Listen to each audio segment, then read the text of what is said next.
Hello po mga kalingap, isang mapagpalang araw po sa ating lahat. This is Kuya Jens. Kung bago lang po kayo sa ating YouTube channel, huwag niyo pong kalimutan mag-subscribe at click the bell button para lagi po kayong updated sa ating mga bagong upload na video.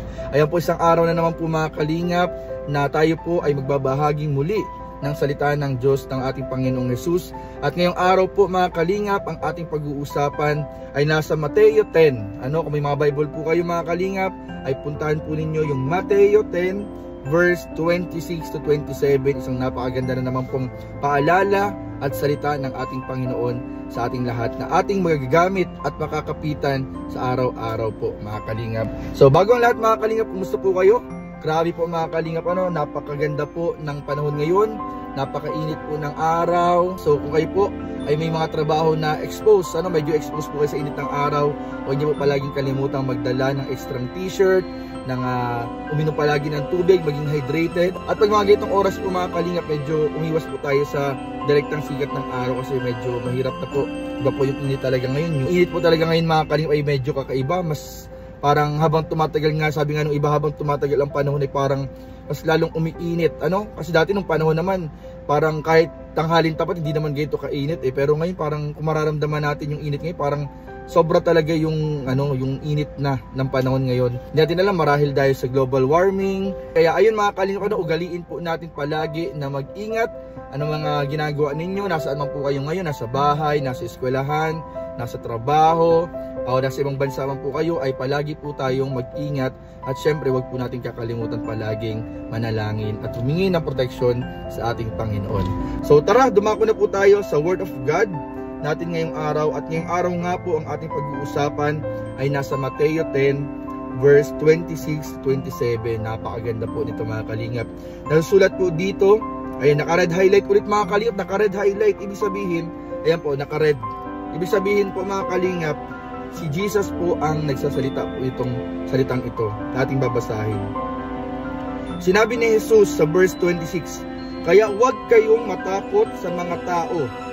Huwag kayong matakot sa mga tao, sapagkat walang natatagong hindi nalalantad.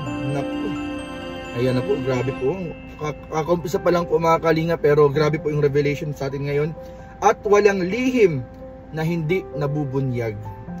Verse 27, ang mga bagay ang mga bagay na sa inyo ko lang sinasabi ay sabihin ninyo sa lahat. So ito po mga kalingap, kasama po dito yung pagbabahagi natin ng salita ng Diyos. Kaya everyday po talagang ginagawa po natin yung magagawa po natin para sumunod sa pinapagawa po sa atin ng Panginoon na ibahagi po ang kanyang salita.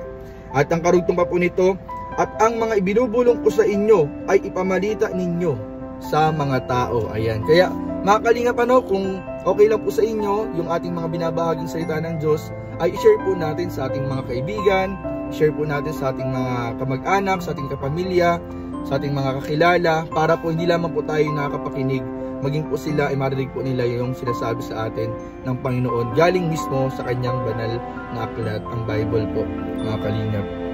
So ayan, ang napakaganda po mga kalingap ng kanyang paalala na huwag daw po tayo matakot sa mga ginagawa lamang ng tao o sa ginagawa ng tao mga kalingap, dahil sapagkat walang natatagong hindi nalalantad. Kung meron man po mga pagkakataon, lalo na ngayon sa social media, grabe po.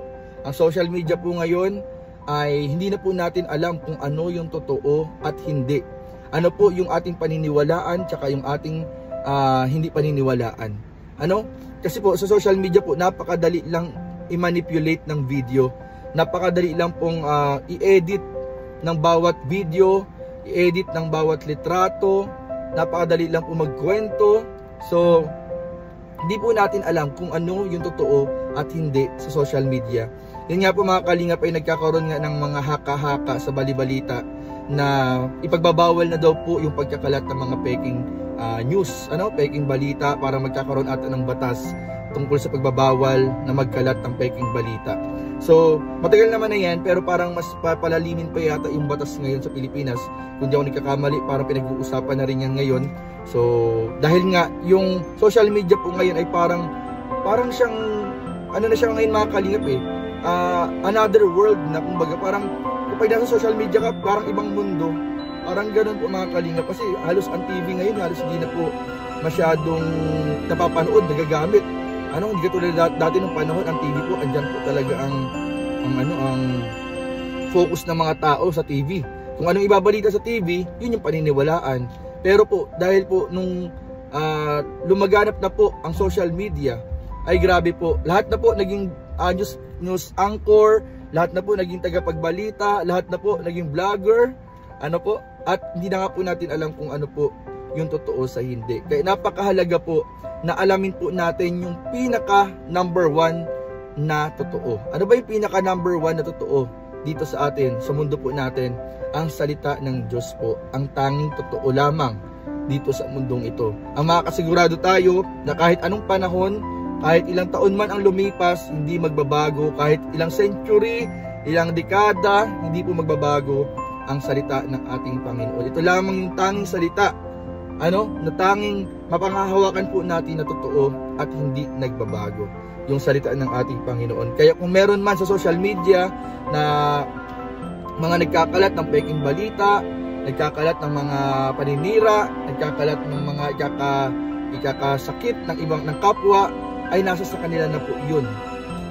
Pero sinasabi po ng Panginoon sa kanyang salita, wala pong lihim na hindi nabubunyag.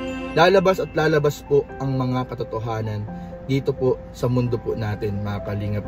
Hindi po yan nilihim ng ating Panginoon, yan po ay talagang sinabi po sa ating lahat dito sa kanyang banal na aklat, na ang katotohanan ang laging iiral, mga kalingap, ang laging lalabas po ang katotohanan po. Kaya wag po kayong mag-alala kung meron man sa mga mapapanood kayong mga issues, may papapanood po kayong mga paninira, may napapanood po kayong mga fake news.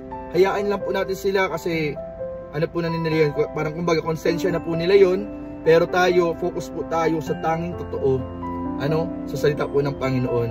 At tayo, madidiscern naman po natin yan, mga kalingap Madidiscern naman po yan sa puso po natin kung sino yung mga totoo at sino yung gumagawa lamang ng kwento.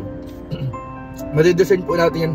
Meron pong ang banal na espiritu po, mga kalingap, ay merong binigay na regalo sa ating mga tao, sa mga tumatanggap at naniniwala sa ating Panginoon. Isa po sa regalong ibinigay niya ang gift, gift of discernment. Yung tinatawag pong gift of discernment, mga kalingap, ay yung mararamdaman po natin base pa lamang sa aura, base pa lang po sa pananalita ng tao, base pa lang po sa pagkilos po niya, madidiscern po natin kung totoo o hindi yung kanyang sinasabi. So, ayun po, madidiscern po natin lahat. Kaya napakahalaga po na tanggapin po natin din ang Panginoon dahil napakalaki po, napakaganda po, napakarami ng ibinibigay na regalo ng ating Panginoong Hesus sa atin na kailangan nating gamitin, kailangan nating i-practice at kailangan nating pahalagahan. Dahil ang Panginoon lamang ang tanging daan, ang katotohanan at ang buhay. Walang ibang daan patungo sa Ama kundi sa pamamagitan ni Jesucristo. So, yun lamang po, mga kalingap, at maraming po salamat sa inyong panunood. Sana po ay maibahagi po natin ang salitang ito ng Panginoon ngayong araw, at sana po ay meron po tayong nakuhang aral at natutunan sa araw na ito. Maraming po salamat. God bless po, mga kalingap. Jesus loves you. Bye-bye.